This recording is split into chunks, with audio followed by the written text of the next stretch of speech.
Hello, welcome everybody to the Veterans Community Hour on JHM Radio. I'm your host, Cliffy Cliff, and we are sponsored by Fire Team Whiskey. Today is a beautiful day, Friday, September 28th, and we are, of course, on the last Friday of the month, which means it's our health and fitness segment today. And of course, we're going to have Stephanie Lincoln on the show today, the owner and CEO of Fire Team Whiskey. And we're going to be discussing some elements of fitness, nutrition, and talking about obesity. But first of all, I'd like to give some shout outs to the Chop Shop Indie located at 3917 East 10th Street right here in Indianapolis. They're out for veterans haircuts for a discount on Tuesday, so go by and check out the Chop Shop Indie to get your hair together. Also, I'd like to shout out NABVETS, the National Association of Black Veterans chapter here in Indianapolis, Indiana, chapter 133. They have meetings every third Saturday of the month at Friendship Missionary Baptist Church located at 1301 North Goodlid. So get on out there and support the organization. They are a nationally recognized veteran service organization trying to build their membership, and their motto is creating a positive lifestyle for veterans. All right, now if you're interested, you can contact Curtis Godfrey at 317-340-3733 so that you can sign up to become a member or attend meetings and support the organization. All right, well, we're going to get right into today's show. We have Captain Stephanie Lincoln of Fire Team Whiskey on screen. How you doing, Captain Lincoln? Hey, Cliff. How are you? I'm good. Good. Thank you for coming into the show today and taking some time to share with our listening audience and viewing audience your expertise in fitness and nutrition. We really appreciate it. Thank you for having me. Now, let's start off the show, first of all, by mentioning some of the exciting things that you've had going on as far as becoming a part of a gym or on a panel of a gym, a podcast, things like that. Tell us about that. Yes, it's been a very, very busy month. I can't believe it's almost October, which is crazy. It still feels like summer here in Florida, though, so sorry about that, guys. I attended the Military Influencers Conference this past weekend, and that was awesome. And Cliff, I know you would be really interested in maybe attending that sometime in the future, because it basically was 2 days of veterans who are influencing their communities in some way. So they had the CEO of Black Rifle Coffee and Grunt Style, and a lot of these different companies and organizations and nonprofits that all make a difference in veterans' lives. And then most of them are run by veterans or founded by veterans. So that was a lot of fun. And and I was also invited to, I'm going to be on a couple of podcasts, but I also filmed for the brand new, it's called Veterans 2.0 podcast. So watch out. If you follow Fire Team Whiskey on social media, then you'll get the announcements of when that's going to be officially released. But that was a lot of fun. And just like what I do with Cliff every Friday, we just kind of got down and dirty with the military veterans' health and fitness and wellness issues. And then we just got our Amazon Prime status. So Congratulations. exciting. Yeah. So we are now available on Amazon. So you can just search Fireteam Whiskey on your Amazon store. And if you're a Prime member, you get free shipping. Plus, we're running a promo this weekend. So it is, if you buy 3, you get the 4th free. So stock up on your favorite Fireteam Whiskey Fuel Ration and Spec Ops shakes and bars. And you'll then understand why we have all 5-star ratings on Amazon. So check That's out. right. Yeah, so they are not lying. They know how delicious they are. Well, I mentioned to you, I think we were text messaging Facebook my order this Monday, and I'm going to be participating in the 90-day challenge. Oh yeah, that's exciting. All right. Yes, I am going to go full blast in completing the challenge and getting my nutrition together and everything like that. And I really like the program because there is accountability. So talk a little bit about that for other people who may be interested. Yeah, so we have a 90-day challenge we're putting out there. And if you go to fireteamwhiskey.com or our social media pages, you'll see links for that. And we can also I'll put the links in the comments here on Facebook. Okay. So here's why I kind of came up with this. A majority of Americans, the average person puts on 5 to 8 pounds over the holidays. Mm-hmm. So October 1st is on Monday. Right. So we are rolling right into Halloween candy season. You know, you already see the candy in the aisles. Like 2 months ago, they started stocking up on that candy, right? Uh-huh. And we roll right into Thanksgiving and all those Thanksgiving parties and all the treats and pumpkin spice everything. And then we roll into December with the winter holidays and Christmas. And then you've got your chocolate peppermint everything going on. And it's basically just 3 months of what most people do is just kind of completely let go. And, you know, there's always excuses because of the holidays and to kind of, you know, let go of maybe some of those restrained behaviors that we had throughout the year. So we are putting out a 90-day challenge. So we are challenging you not just to not put on weight this winter like you probably normally do, but also lose weight and get fitter. So on January 2nd, when everybody else is rolling into that new gym membership they bought, and they're looking back at the 3 months going, oh man, I am so out of shape. I put on so much weight. My clothes are so tight. You're going to be so ahead of the game, and you're going to be looking at them like, ooh, look at me. I'm feeling good. So you're going to be so ahead of the game, way ahead of the game than everybody else starting on January 2nd. So we are challenging you guys to commit to 90 days and do not put on weight this holiday. And in fact, you're going to lose weight on the Fireteam Whiskey programs. And like Cliff said, the big part of that is accountability.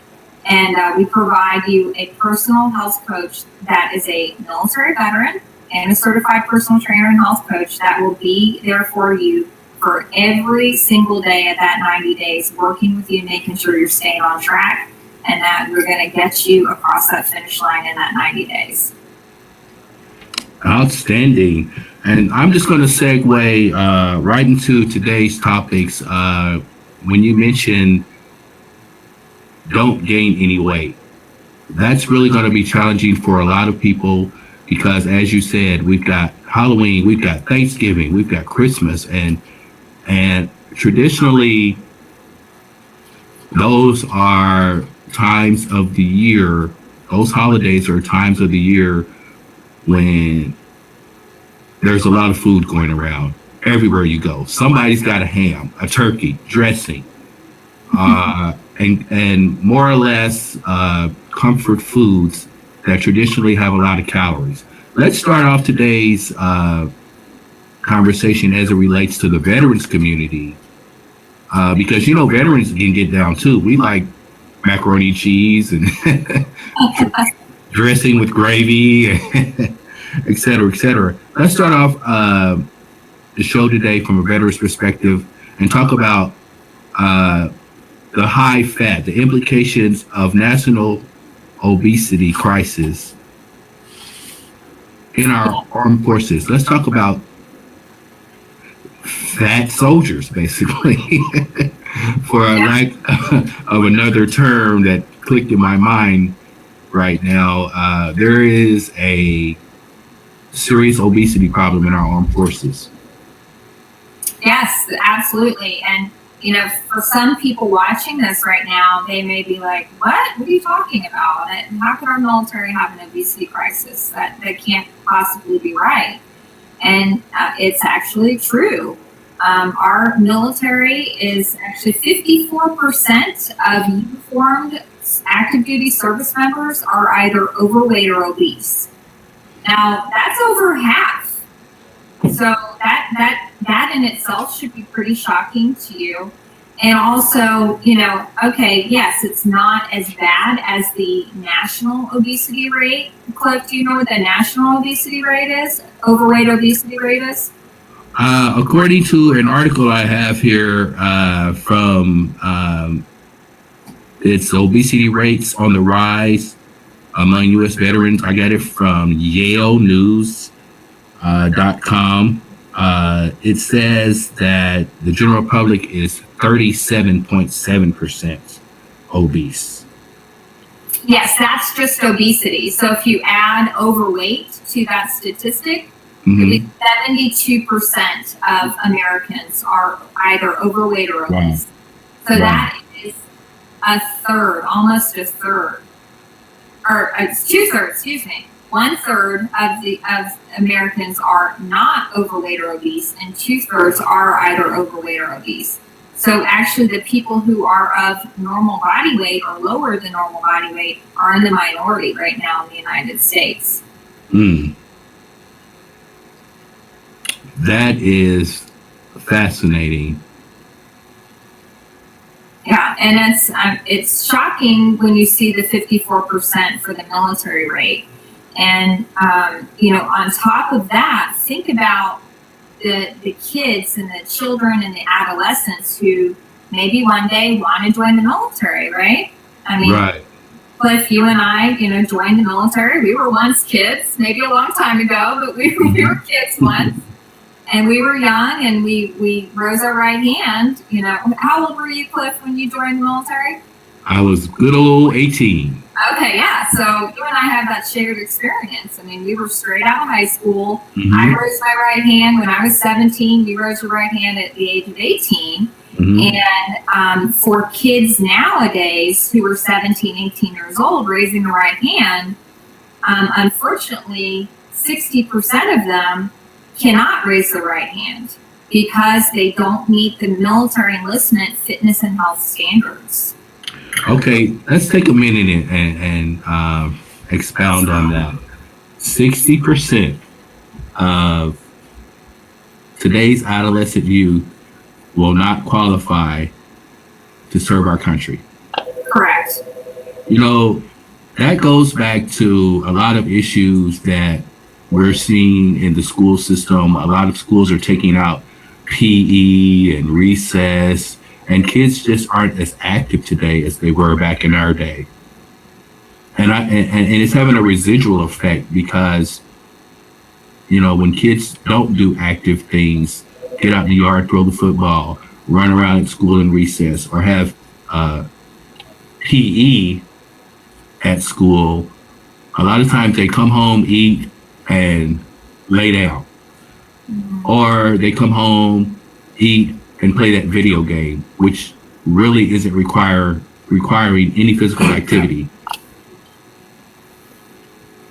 They just, sit there and play the video game and eat the sugary snacks and things like that. So that's really disturbing to know that over half of our kids can't serve this country. Yeah, and it really is, yes, it's a shame to even think about that and how unhealthy our youth are today. But what's even more alarming about that is the fact that now the military is having a shortage. So there's the Army alone requires 80,000 people to enlist in the military every year to fill all the ranks, right? Mm-hmm. For the first time since 9/11, this past year, the Army announced that they will not be meeting their recruitment numbers. First time since 9/11. And they cited the number one reason was because of the health and fitness issues with recruits, especially in the southern states. They're having an even harder time filling those empty boots, so to speak, those empty uniforms. Mm-hmm. So they announced that they are actually going to fall short. So if you think about it, and there's a really good statistic out there, and by the year 2020, only 1 out of every 10 recruitable age Americans will meet the minimum standard. So the percentage is even going to go up even more. So it's actually going to create a national security crisis because there literally won't be enough healthy bodies to join the military. Now, Stephanie, do you think that as a result of this situation, that standards will be lowered to get bodies into those empty uniforms? As far as, okay, say you can meet the physical requirement, but your intelligence level or the score that you earned when you tested for your MOS is going to be kind of overlooked, or, well, they're fit enough, so, get them in there. That's a really good point, Cliff. And, based on history, based on especially the large enlistment needs that they had right after 9/11, they did lower the standards. They did waive some things that normally would have kept a person out of the military initially. They actually even extended the age limitation to 45, rather before it was 40. So yes, they did. They waived a lot of medical concerns, medical issues that would have initially had barred you from entering the military. But the problem is on the back end of that. So what do you think is the result of letting people in that you normally would not have? It can create an issue. And I saw that when I worked in military medical for the last 9 years, of people who have these kind of chronic conditions that maybe shouldn't have never been allowed to join. But now that they've joined, the military owns you. The military owns that body. So they're kind of just like if you marry somebody who has a bad credit score, right? It becomes your problem. Exactly. So now the military is having to take care of you and take care of that body because they own that body now, and all of those chronic issues that would have probably prevented you from joining in the first place. And that the money alone is insane. TRICARE spends $1.1 billion with a B billion dollars annually on obesity-related illnesses. $1 billion a year just because of obesity-related illnesses. That is a huge financial impact. It's unbelievable, especially when fitness professionals like yourself and others has a remedy, and that is preventive maintenance on your body, proper nutrition, things like that. It's just amazing how these simple solutions aren't being utilized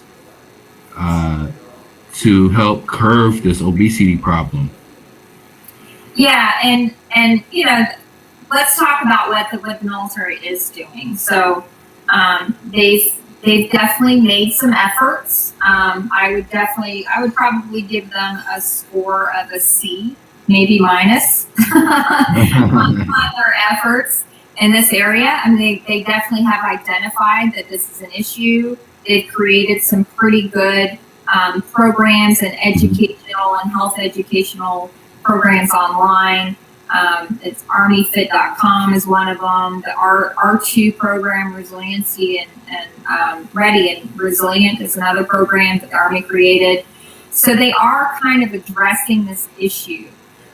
What they have put in place though is pretty faulty.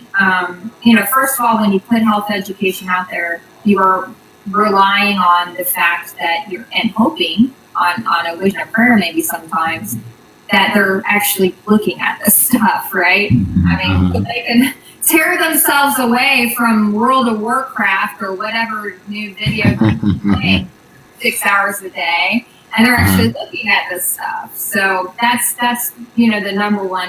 The barrier is, are they actually looking at it and reading it and taking it in and saying, hey, maybe I should change. Their system of, this is the system that they have in place that drives me insane right now, and it's such a failure, it's not even funny. They have a red, yellow, green system in the chow halls. So they label food, basically they just put a color code system to tell you, what's good to eat, and that would be green, right? What maybe you should moderate, which would be the yellow, and then what you should avoid, which is red. My question is, if you should avoid it, why are you serving it? That's a very good question. Why do you serve something that is not healthy or has the potential to cause health issues if you eat too much of it? That's very interesting that they would even have a red category in the mess hall. Yeah. Hey, we have a comment from Corey Sandrin. He says that the new Army ACFT will be a game changer for our fighting force. And also Fireteam Whiskey will be developing solutions to help transition troops. So, he's my little dance. Yeah, thank you for that comment, Corey. We look forward to everything that's positive that's going to be rolled out for our troops that are serving, as well as for veterans who are participating in the Fireteam Whiskey program. Yeah, and I'm glad that Corey brought that up. Now, if you watched the last show, which I hope you did, all those who are watching right now, we did review in detail the brand new Army Combat Fitness Test, and the Marines are actually making a change. Maybe we can talk about those specifics on the next podcast next month. The Marines are making some changes to their fitness test as well. And one of them, which I'm very excited about, is they're having the females do the pull-ups requirement. Oh, okay. Yes. So they are requiring the females to do the pull-ups. So I was really excited to see that. All right. And as we said, when we discussed the new Army test, it's all about what can you do if needed in a wartime situation. And with females doing pull-ups on the new Marine test, that's going to better assess their capabilities in a wartime situation. If they have to drag a body, if they have to lift their fellow soldier over a wall, or lift heavy equipment to get out of dodge, to get out of the way of enemy fire or something like that. I think that's a very positive move, and it'll better address and assess the needs of soldiers in a wartime situation. Because prior to that, there was kind of this meet these certain numbers on a certain task and you're fine. But doing 100 or doing 40 push-ups is not really testing your capability to move and maneuver and carry someone in a wartime situation. But I think doing a pull-up, you're pulling your own body weight. Mm-hmm. So that'll better assess the condition you're in. If you are in a wartime situation, you're going to have to be able to do X amount of pull-ups, because you never know when you may have to pull, carry, or whatever your fellow soldier. And and that also, I guess you could say, if you weigh less, they're going to be a little bit easier to do. Right. So if you lose some weight and join our 90-day challenge, those pull-ups are going to be a little easier to do when you don't do much. I agree. Let's talk about we talked a little bit about the financial impact of obesity. Let's move on and talk a little about the current state, the changing warfare, changing bodies topic. Yeah, so, we talked about this quite a bit on the last podcast, but, war has changed. Mm-hmm. War is completely different now than it was in the last conflicts we were in, Desert Storm and Vietnam and Korea and World War II, right? Mm-hmm.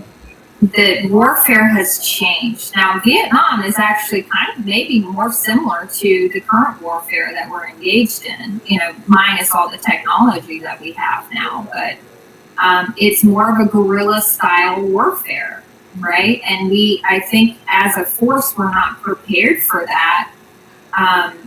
When we went into Afghanistan and when we went into Iraq, we were not anticipating that kind of new style guerrilla warfare where it didn't matter if you were a finance specialist or an infantry 11B or, a snake eater or a cameraman or an army band member. It didn't matter what your MOS was. You were in the crosshairs at any point in time. And they discovered really quickly that, that the front lines were everywhere.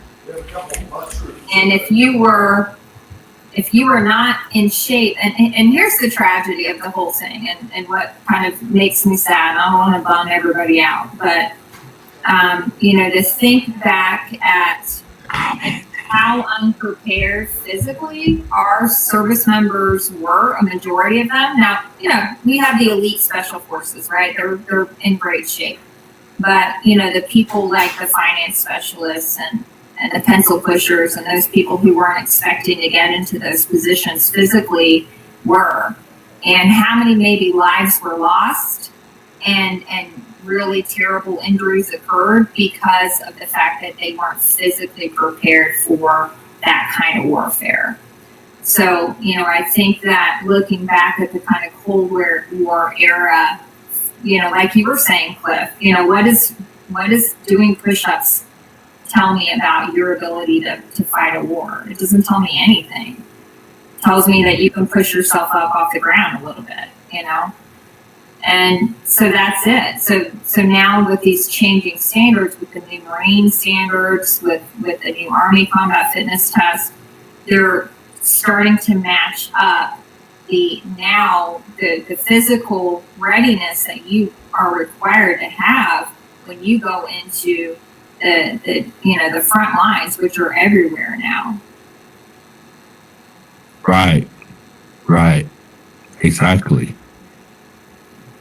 And we are definitely going to have to make some effective changes to the overall physical condition of our troops. And I know that they are, we talked about some of the changes that are being made and that are coming up. How long do you think it's going to take for us to see results to manifest in our troops as these changes are being made? Just like any other change in the military, it's going to take a couple of years. They just actually this month, October, they're starting to field the new Army Combat Fitness Test. It'll be fully rolled out a year from now in October of next year. But again, I think that the military overall is not taking the nutrition part as seriously as they should. And that's the frustrating part about it, as my view and my opinion is that, you can work out all day long, but if your nutrition isn't on point, then you're only going to be working on about that 10% of your fitness and health. So if you can't change your nutrition, you're only going to get so much results from really working out hard. So just like I mentioned, that red, yellow, green system, which I think is a big fail in the military chow halls. Let's talk about MREs, because I have a soapbox, and I'd love to take this time to rant on MREs a little bit. So Cliff, you know what MREs are? You remember that? Yes, meal ready to eat. Just add water. Yeah. Do you remember how tasty they were? Vaguely. I'm not going to say they were tasty, though. I'm going to say I had one or two things that I liked, but the rest was pretty much garbage. So the meals ready to eat are still being used, or versions of it, with the other branches. And I think this has also been a big failure of the military, is that they haven't changed these. I mean, basically, the nutrition, this field nutrition, hasn't changed since they introduced them, basically back in World War II. I think they called the K rations or something like that back then, and then they changed it to the MREs. Is that right? That is right. That is right. So some of you watching may have even experienced the K rations. But right, those Vietnam vets for sure. But they don't come with cigarettes now. Sorry about that. Oh, wow. Bummer.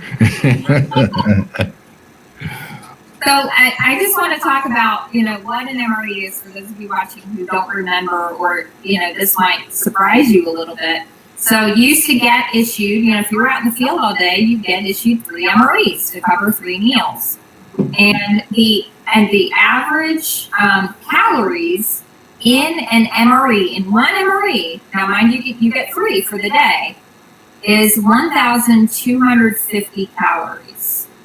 Now, your recommended daily calorie intake is somewhere around 2,000 calories. Is that correct? Yeah, give or take, depending what your BMI is. But yes, around 1,800 to maybe 2,400 calories if you're a big guy. And one of those MREs was over half of your day's daily allowance. Exactly. So 3 is about 3,750 calories. Okay. For a day. Sounds like an obesity problem going on. And the carbohydrates is what kills me about so forget about the calories. The carbohydrates is what is the killer. Mm-hmm. So the average grams of sugar in one MRE is 57 grams. Wow. That's about 2 sodas, I think. That's what the equivalent is. So for the day, you would have the $8 MREs. You'd have 171 grams of sugar in a day. Mm. So do you know what the recommended? So the Americans and the World Health Organization have 2 different standards. The World Health Organization is always better and healthier. But let's just go with the World Health Organization. Do you know what the World Health Organization's recommended maximum for grams of sugar in a day? I don't know the exact number, but I can guess 30 grams. That's close, yeah. 25 grams. Okay. Yeah. So we are with an MRE are eating several times that with 171 grams of sugar. So it's basically like just drinking sodas all day long. Okay. And I guess it's the kind of the old way of thinking is, if we put sugar in it, it's giving you energy. Right. But the problem with that is it also gives you a blood sugar high, right? Which Right. a lot of people like. They want energy. They have a slump in their energy. They like to have something sugary to get their energy up. But what happens on the back end of that? What happens if you have something super sugary? Well, you could put yourself in a position in a pre-diabetic state. Diabetes could become an issue. Also, sugar is converted to fat. Also, You learned something, Cliff. I'm so proud of you. Like two podcasts ago, I think. Yeah. Yeah. Also, sugar has a negative effect on your body overall, as far as your energy. It's just a bad thing when you have too much sugar. Yeah. So yeah, you're setting yourself up for a sugar crash, right? A sugar crash, right? So Right. So you're going to have to resupply that sugar in a couple of hours, right? Exactly. You're setting yourself up for constantly having to eat sugar to keep your blood sugar up to be energized to avoid that crash. Mhm. So how much sense does that make to having, you're a soldier out on the battlefield and you just ate your MRE and you got this big sugar high buzzing, right? Zzz, I got all this energy. But then you have the sugar crash. And now the enemy attacks and I am lethargic, I'm fatigued, I'm not focused, all of those, I'm kind of maybe headachy and how we all kind of we've experienced those sugar lows, right? Yeah, yes, definitely. Right. So that is definitely not the optimal physical or mental mindset that a warfighter needs to be in when they're engaging the enemy. I agree. And you would think that because warfare is so serious that all aspects of taking care of our soldiers and veterans would be addressed, as far as the nutrition, like you said, the sugar crash. How will that affect the performance of our troops? Things like that. Yeah, absolutely. So I think the military has a lot of work to do. Yes, they do. Yeah, they're getting better on the fitness side. Mm-hmm. That I would really like to see, and I think they're only going to benefit from really making some very significant changes on the nutrition side of things, like not offering those red foods in the chow hall would be a first step. I mean, that's an obvious one. And then also just relooking at the MRE, there's lots of ways to make it sugar-free or super low sugar, and still provide the warfighter a nice steady state of energy rather than having them have a sugar high and a sugar crash and a sugar high and a sugar crash all day long. Mm-hmm. So that's one of the things that can be done. What else would you suggest that can be done to serve our active duty forces as well as our veterans? Yeah, and we talked about that last time, or a couple of shows ago. The veterans on top of these issues with the military, and we're talking about active military. The veterans, 1 out of every 4 veterans receiving care in the VA are type 2 diabetics, which is a completely preventable and reversible disease based on nutrition alone. So this this affects everybody, and this affects how much money we're spending as a nation on healthcare for veterans. It affects how much money we're spending as a nation on, TRICARE and active duty medical care, and their families. They have children and they have wives and husbands, and these all have become a cumulative issue.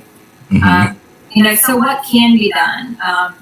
Definitely probably firing every single person at the top who's just making these decisions about nutrition in the military. That's what I would do.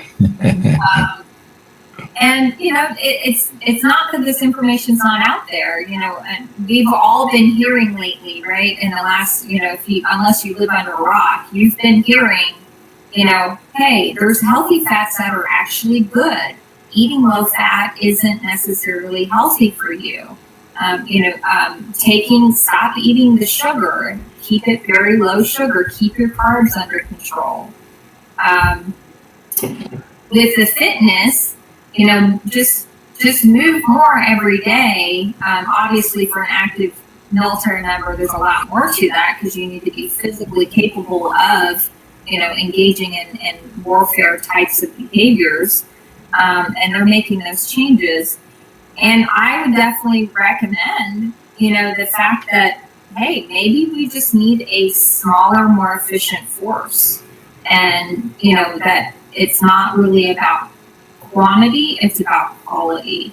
And lowering the standards is never going to be a smart thing, because you then are opening, and not even just the money. Let's step away from that for right now. I don't know how many soldiers that I've sat with or assessed in the military medical system and just shook my head and just said, oh gosh, you should have never been let in the military. And not in a bad way, like they've suffered too. So if you come in, let's say with an injury or a condition, and then it gets worse or, or very harmful because of your experience in the military. Let's take like asthma, for example. They started letting people in with asthma. But now they're discovering from the deployments, from the air quality over there in the burn pits, that this has created such a severe issue, especially for people who had pre-existing conditions with their lungs already. So, we're just setting them up for failure by lowering the standards and letting them in. And in general, as a nation, we need a paradigm shift. Like, we need some sort of wake-up call. I don't know how it's not already a wake-up call when only a third of Americans are actually of normal or lower, than normal body weight. Why is it that this isn't the headline on the news? Instead of the Kavanaugh stuff, why are we screaming at the top of our lungs at every headline news? Like, hey, people, we need to wake up. We need to get healthy as a nation. We're a very, very sick nation, and we all need to work on shifting our culture to being more active, to not consuming processed foods, to not doing the most convenient, easy thing like going through a drive-through. Those kind of just cultural shifts we need to take, and not spending 6 hours a day in front of a screen. Hey, since you brought up that Kavanaugh thing, that's interesting. And yesterday I did watch a little bit of that on CNN, and the Veterans Community Hour show is a show about veterans, awareness, resources, information, et cetera, and I've had guests on the show that have had MST, military sexual trauma. And one of the things that Brett Kavanaugh is accused of is sexual misconduct and inappropriate behavior with a young lady while they were teenagers in high school. And one of the things that was said yesterday just really resounded with me because of, doing the show and meeting various people and having veterans come on and tell about their experiences in the military. And, one of the things said that Kavanaugh said was he believes that something occurred with the young lady, but it wasn't him. And she said that she believed in her mind that it was 100% him that was in the room doing these things to her. And I just kind of thought, well, if he's acknowledging that maybe she has been a victim of sexual trauma or whatever, date rape or whatever, then if you are sure that something happened, then why can't that person, the victim, be sure of who did it? And that's something that really resonated with me because of the guests that I have had on this show who have been raped in the barracks by another soldier. There was no question in their mind of who that soldier was. So with this situation with Kavanaugh, it just made me think, if he acknowledges that this person may have had something, horrible happen to her, but it wasn't him, then how can she not be sure of who did it?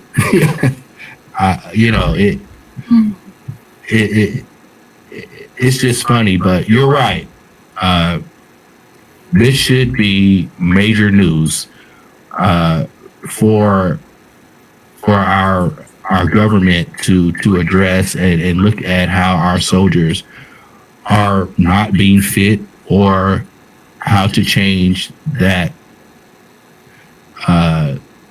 nutrition, the diets, and the menu items to get rid of that red flag, so that the things that our troops are exposed to and are eating are healthy and not questionable.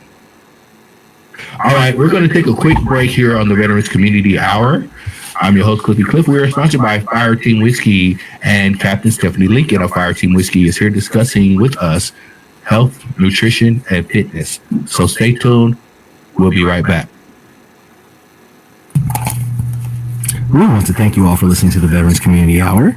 This Friday, as always, the Veterans Community Hour is sponsored by Fireteam Whiskey. You can take a look at the products at fireteamwhiskey.com. We actually have Captain Stephanie Lincoln, CEO of Fireteam Whiskey, who has been happy enough or gracious enough to join us, which she does every last Friday of the month here on the Veterans Community Hour. Also, I have some veterans news from the U.S. Department of Veterans Affairs. Camp Lejeune, and excuse me if I pronounced that wrong, on past water contamination.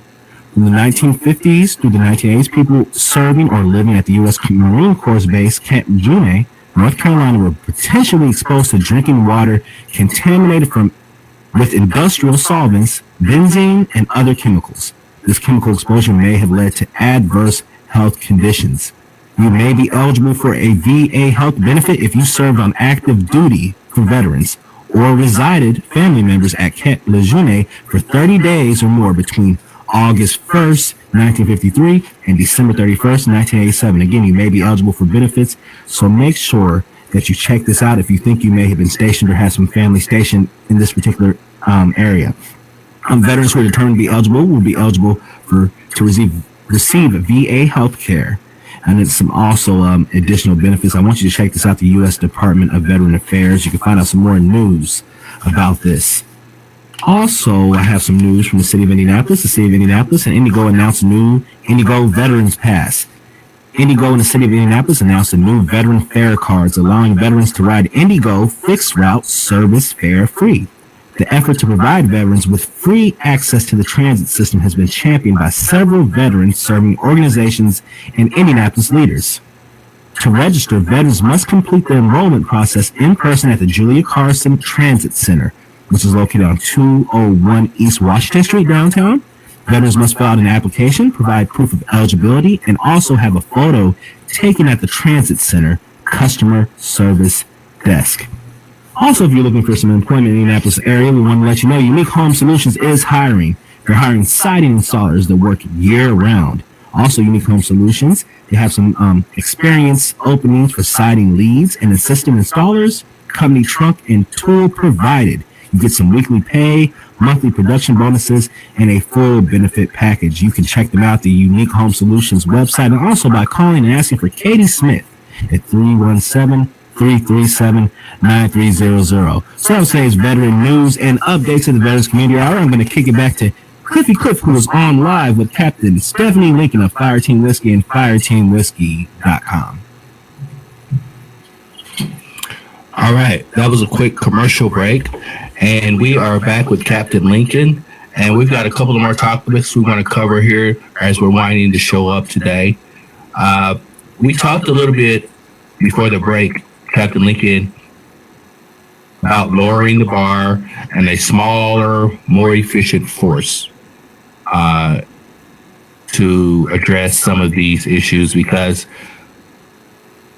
if 60% of American adolescents aren't able to serve our country, we're going to really have to cut down that force and get those quality soldiers in there. Let's talk a little bit about changing those standards of measurement so that we can narrow that force down. Yeah, so this is kind of another one of my brilliant recommendations. you can tell I spend a lot of time thinking about this. So,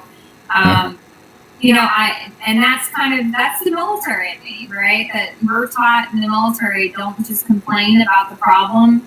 You need to offer up solutions, right? So right. I don't just preach about how, the military is doing the wrong thing in these areas and going on the wrong course. I always present some sort of solution to these problems. So one of the solutions that I propose and I think would help a lot would be changing the standards of measurement. And they're already starting to kind of do this on the fitness side with the introduction of the new Army Combat Fitness Test. So that's changing the standard, right? They're changing the standard of measurement. So before they said this and doing this amount of push-ups, this time on your 2-mile run, and this many sit-ups makes you physically qualified. Now they're throwing that out and saying, no, wait a minute. These are the new standards that we feel like make you physically qualified to be fit to fight. So they're doing that kind of transition. So that's what I mean by changes of measurements. The next change of measurement that I would recommend is coming away from the kind of antique way of measuring body fat that they do in the military. And they have kind of their own way of doing it, which is actually not the way that the current fitness and medical world measures body fat. There's a lot more efficient ways of doing a good body composition, and it really would not take a lot of money to invest in some of that technology to kind of measure it in the most accurate way. So the way that they do it now is based on kind of a tape test, which is fraught with errors. I mean, it takes a human to do that, right? So human error gets involved. Human error, maybe on purpose error. I've definitely seen a lot of what we call pencil whipped body fat measurements in the military, where they just change a decimal point here and there, and the person can pass or fail. And it's proven by science that actually it's just not an accurate way of measuring body fat. So the current standard and test that they use just isn't very accurate. And there's a ton of technology out there that's pretty cheap now that measures body composition and body fat very accurately. And we all have, some of us have those smart scales already in our bathrooms. And I have one, and I've actually compared it to a tape and a caliper test. and it's extremely accurate. It's within 1% accuracy. So, Amazing. yeah, I mean, it really would be a very simple shift for the military to make. And then, they go off the old BMI, the body mass index scale, which is not fair to those people who are quote unquote big boned, I guess you could say. Yeah, that old big bone syndrome. Yeah, so the people who are, we know there's people who are just larger people. They have a bigger skeleton. They're taller. They're just they're bigger people. Exactly. And those type of people tend to just completely not even get close to based on the BMI the body mass index. But that doesn't mean that they're unhealthy and unfit. It's just because that scales from like the 1950s, and they've just used this kind of old way of determining whether or not somebody's overweight or not. So that's another issue, and it would be very easy for them, again, to switch over to just measuring body composition and having a threshold where a certain percentage of body fat would not be acceptable and would flag you as being unfit. I like that. I think that is a updated approach to getting an assessment of someone's physical health, because that doesn't, just because you're a bigger body doesn't mean that you're unhealthy.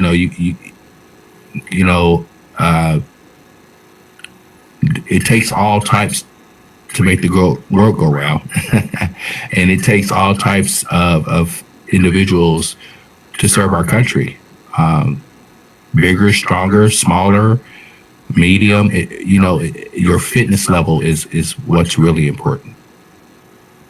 Yes, absolutely. So yeah, those are my recommendations, and I know now that at least the Army PT test, the new Army PT test, is assessing you. So they took the gender standards out, which is great. Right.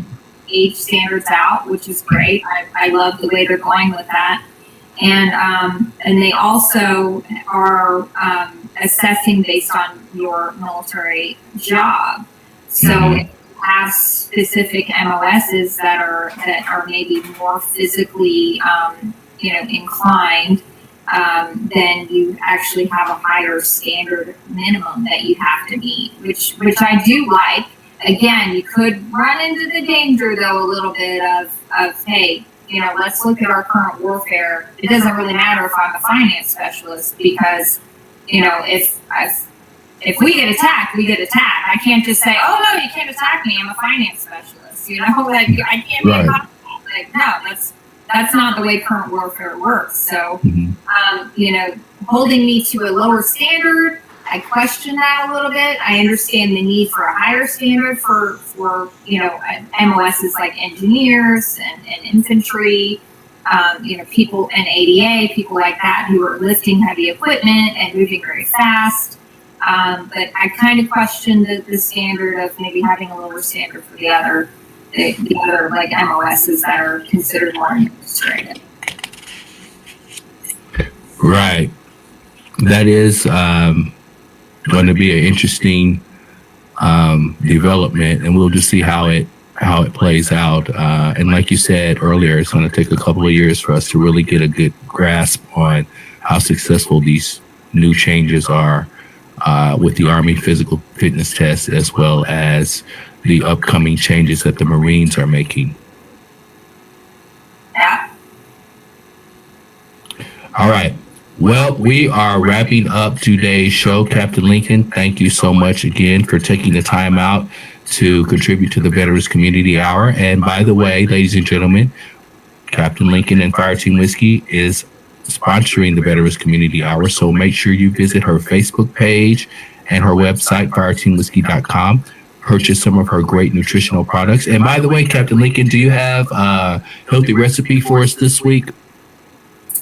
You know what? I didn't prepare one, but kind of. Okay. So I have my little handout here, and this is on our blog. But So I compared the 22 caliber eating plan. So the program you're going to do, Cliff. Mm-hmm. Yes, starting Monday.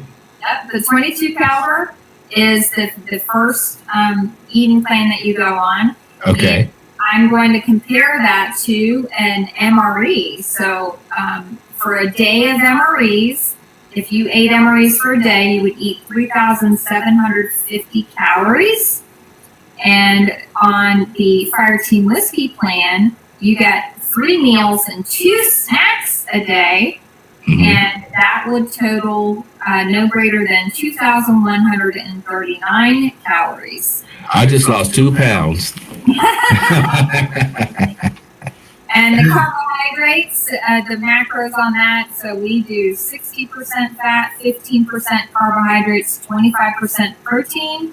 And then on the MRE, you are doing 51% carbohydrates, 36% fat, and 13% protein. Oh, that's so wow. good. So that's just a comparison that you can do Fire Team Whiskey eating plan and be well on your way to optimal health and fitness. All right, and that is definitely my goal, because every year I put on a little weight around the holidays. So this year I'm doing something different.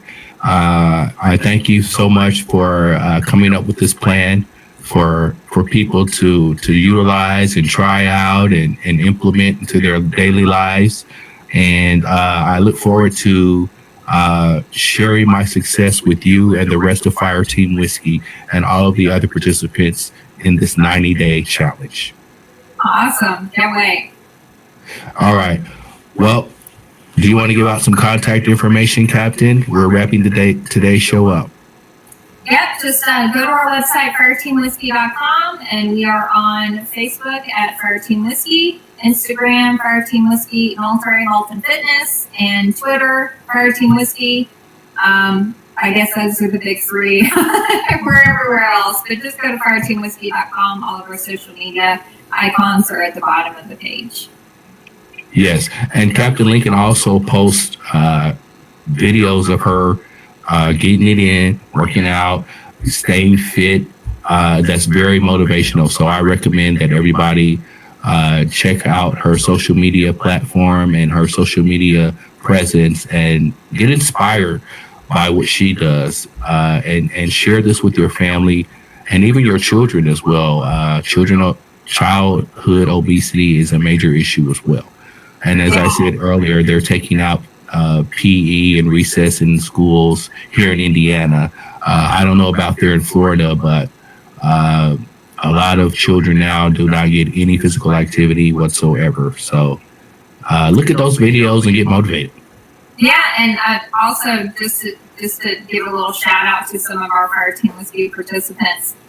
About once a month, we do a body workout challenge. And most of them have their family members or children do the Fire Team Whiskey workouts with them, and they video them, and it's a lot of fun. So it's to just show you that the whole family can be on board with this program and benefit with getting more active and eating healthier.